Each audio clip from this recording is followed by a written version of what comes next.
Welcome back to Africa 54. Well, Zimbabweans go to the polls next week, and with 5 candidates in the race, analysts are weighing different scenarios, from the re-election of President Robert Mugabe, an election of a new president altogether with Prime Minister Morgan Tsvangirai seen as the favorite, or possibly a repeat of what happened in 2008, a unity government.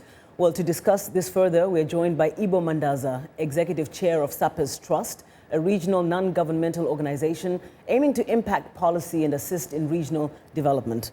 Such a pleasure to have you on our show, Dr. Mandaza. Thank you so much for joining us. Well, of course, everybody wants to know, come next Wednesday, how these elections are going to turn out.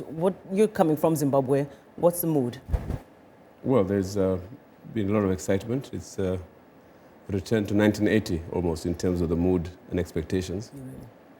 Really? 3-4 months ago, one would have said there would have been a large proportion in terms of apathy. I think that has changed dramatically over the last 2 weeks. I believe from a conversation you were giving yesterday, there are 6 million registered voters? 6.4 million, according to the Register General. That's a big number. And our estimate that the turnout may be 80%. That's 47% in 2008. So. Now, I know polls are not as consistently used in Zimbabwe as they are here, but what are the indications? How strong is President Mugabe as a candidate compared to what many are calling as his most strongest rival, Prime Minister Morgan Tsvangirai of the Movement for Democratic Change? I think both President Mugabe and Prime Minister Tsvangirai suffer from the burden of incumbency, with the president more so. And if you take the statistics, previous elections, or the record in Africa, not only Africa but the world over, is that incumbency, the burden of incumbency means that we have declining fortunes with subsequent elections. So if you got 40% or 43% in 2008, one would expect you to get less than that in the next election. There's never been a basis for an incumbent getting more than he had in the past. Well, President Mugabe has been re-elected several times. There was a dispute in the 2008 elections which led to negotiations by the Southern African Development Community. How prepared is the country now for a similar situation? We mentioned the scenarios that are possibly at play.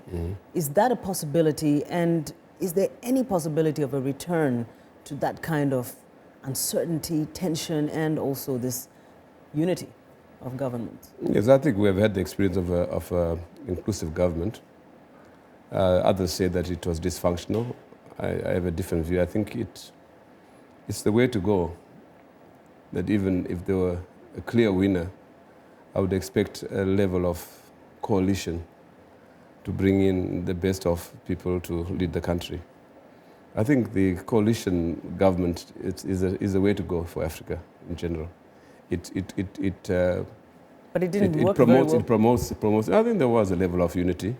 The principles worked very well. President Mugabe called it dysfunctional. Mr. Tsvangirai called it dysfunctional, and we've got the other player, Mr. Welshman Ngube, who's also basically dismissed the collaboration. Well, how else could they go to election without having to politic that way?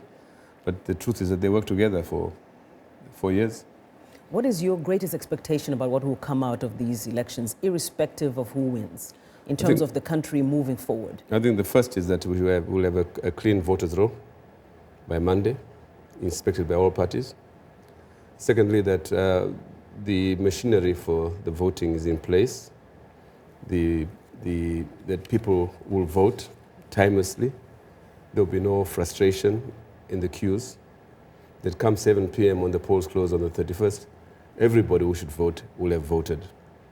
And thirdly, that the counting is done procedurally, and we get results by the 5th of August. 5th of August? Yes. Well, we'll be definitely calling you for more perspective following the outcome of the election. Yes. Thank you so much. Thank you. Dr. Ibbo Mandaza is the Executive Chair of SAPES Trust, which is based in Harare, Zimbabwe.